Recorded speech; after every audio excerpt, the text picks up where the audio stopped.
একবার এক বৃদ্ধ প্রথমবারের মতো প্লেনে উঠলেন। উনি গ্রামের মানুষ, কখনো আকাশে উড়া তো দূরের কথা, ট্রেনে খুব কম চড়েছেন। প্লেনে উঠি উনি জানালার পাশে বসতেন। বিমান যখন আকাশে উঠতে লাগলো, বৃদ্ধ তো অবাক, মেদিনীপুর নিয়ে যাচ্ছে, নিচের দুনিয়া দেখতেন নার মতো লেটাচ্ছে।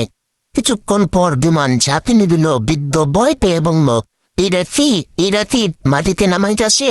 পাশের বুদ্রুর ফুসে বললেন, না কাকা, এটা টার্বুলেন্স, একটু দুলছে, ভয় পাবেন না। বৃদ্ধ শান্ত হয়ে বললেন, আচ্ছা তাইলে আল্লাহর নাম নিয়ে বইসা থাকি। কিছুক্ষণ পর খাবার আসলো। বৃদ্ধের হাতে যখন খাবার দিল, মৃত্যু অবাক হয়ে বললেন, এই দেখি খাওয়া কি লাগবি? আমি তো উল্টাছি। সবাই হাসতে হাসতে লাগলো।